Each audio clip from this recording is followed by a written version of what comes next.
Finally আমাৰ training খতম হৈ গ'ল তো আমি এতিয়া আজি ইয়াৰ পৰা যাব লৈছোঁ তো এইটো যোৱা জাৰ্ণিটো এটা ইণ্টাৰেষ্টিং জাৰ্ণি হ'ব কাৰণ আমি কন্যাকুমাৰী ষ্টেচনৰ পৰা একেবাৰে ফৰকাটিঙলৈকে যাম আৰু যিখন ট্ৰেইনত যাম ডিব্ৰুগড় বিবেক এক্সপ্ৰেছ সেই ট্ৰেইনখন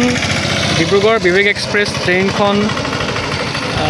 স্বামী বিবেকানন্দৰ নামতে আৰম্ভ কৰা হৈছিলে আৰু সেইখন ইণ্ডিয়াৰ বৰ্তমান আটাইতকৈ লংগেষ্ট ট্ৰেইন তো এটা নতুন এক্সপিৰিয়েঞ্চ নতুন জাৰ্ণি আৰু মই বৰ্তমান কন্যাকুমাৰী ষ্টেচনতে আছোঁ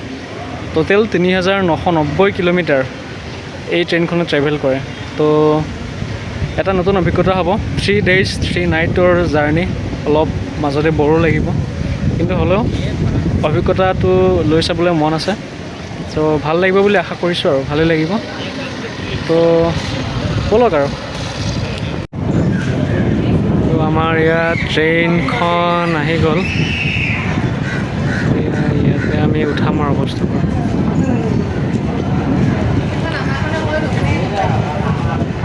ইয়াতে এইখনেই আহিব আৰু এতিয়া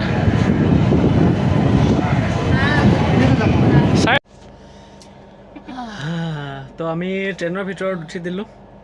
আমাৰ কোচটো এইটো তো এইখনে আমাৰ ঘৰ হ'ব আৰু 3 দিনৰ কাৰণে গোটেই সোপা বহি আছে একদম বহুত কষ্ট হৈছে আজি আমাৰ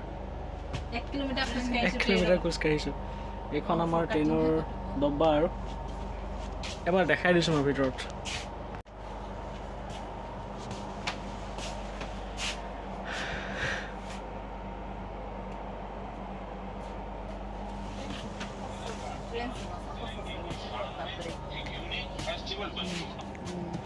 ছাৰ আমি উঠিলো ট্ৰেইনত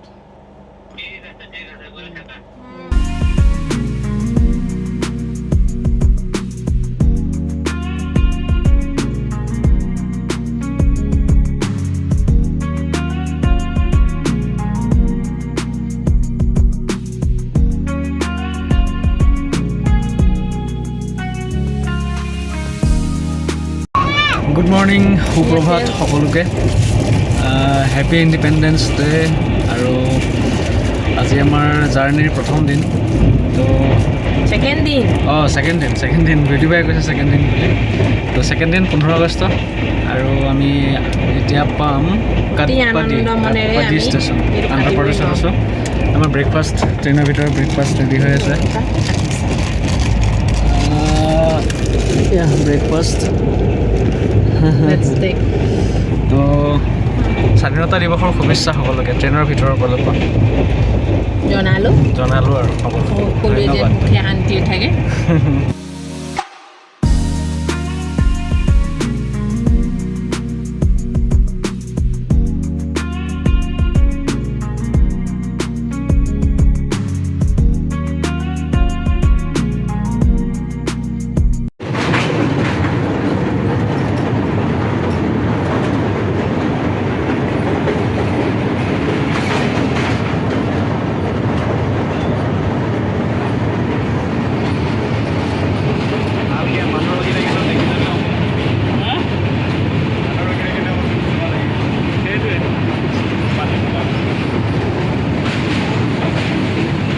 কৃষ্ণা ৰিভাৰ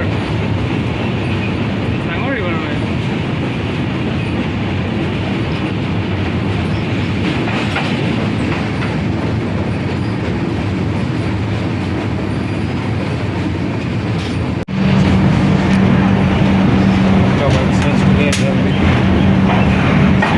कभी कभी रुकता है इधर नहीं गोदावरी के ऊपर भी रुकता है हाँ उसमें भी रुकता है इसमें भी रुकता उसमें भी रुकता है क्यों रुकता है पता नहीं चला मुझे आज तक है। वो लाइन नहीं मिलता है हाँ, गोदावरी के आगे जैसे आपका राजा मंदिर है ना